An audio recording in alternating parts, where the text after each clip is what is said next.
into or with true light. I say that statement in regard to people who deal with depression, people who may have grew up in complete, and I imagine in my mind right now, and I just started that, grow up in the most slummiest of slum areas, have the worst, born into the worst lives it seems, while everyone else has like the greatest life around you. You didn't have much. You may have been born with like a learning disability. You didn't learn the same. You didn't see things. Your views were different than other people's. You didn't cope. You didn't receive things like the rest of the world did. You didn't live. Maybe you didn't learn the same as everyone else. Maybe you just grew up in a crappy environment. Maybe it was not the best. And around you, it looked like everyone else's light, as I'm saying, their light, as something they held on to, that rang true to them, that gave them the best opportunities, best of everything. And not only that, or maybe certain people didn't, but they had a good mental state, a good head on their shoulders, a good mental condition in their minds, where they were not one of those types of people that weren't born with a chemical imbalance. They didn't have bad mental statement or whatnot, but you could have been a different, they had something to hold on to as far as their light goes, something that rang true and stood true to them, that made sense to them, but it didn't seem like you had that, and so you had to search for something like that light or whatever else that had to make sense to you in your own way of belief and your own way of thinking, that would hold true and stand true to you in the way and nurture of how you thought, how you wanted to see it, how you thought about it. And so what I mean when I say all this is saying that holding on to true light, yes, other people's lights seem true in their own eyes, but is it the true light? Is it true light? Is it truth?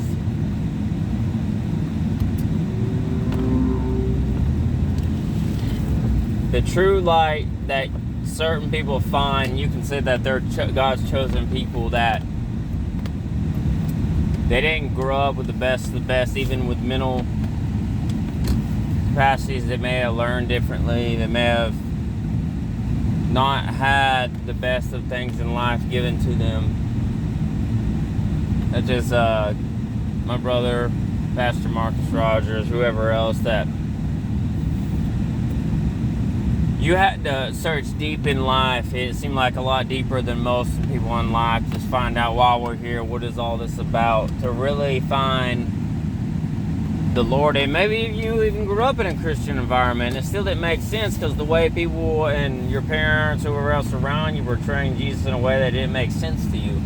So you kicked it off the curb and tried to do your own thing. And so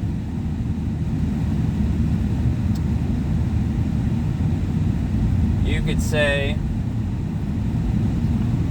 that the only thing that rang true to you had to dig deeper than other people, and you finally found it was Lord Jesus Christ. But it just seemed like it took maybe a little bit longer for you to find that true light that stood to you, that you had to find, that really stood true to you, but it was a true light, and it was only found in Jesus Christ Yahweh. And other people's light seemed like it stood true to them, and it may seem like it still stands true to them, but is it the real light? Well, no, because we all know that is only found in the Father, amen, of Jesus Christ, Yahweh, Yeshua, Messiah, the real God of this world, amen.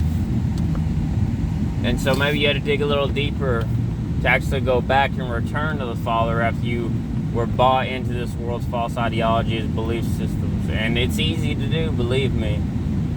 I fell into the New Age. I fell into Aleister Crowley belief. I know how easy it is to do. Because the whole world's veins, the whole world system's veins, and everything about this world system is set up so everyone could be thrown into that dirty, nasty pit called hell, that sulfur-smelling hell. Because they say hell smells like, people who have died said they can account what it smelled like. It smelled like sulfur. And so,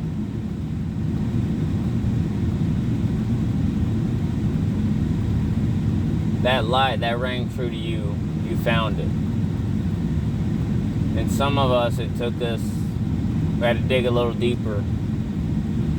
We had to do a runaround. We had to come back to the Father after we ran away. Just like the prodigal son, you had to come back to Him.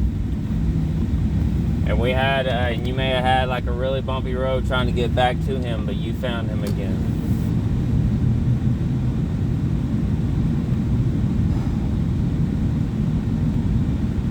It's a blessing in itself, you know. It is. It's a blessing in itself. And it seemed like you felt just like the atheist. But the smart thing and the cool thing about atheists is they put a lot into what they believe, because it takes a lot of faith to not really know what you believe or may not believe in the Christ or whatever, or Jesus. But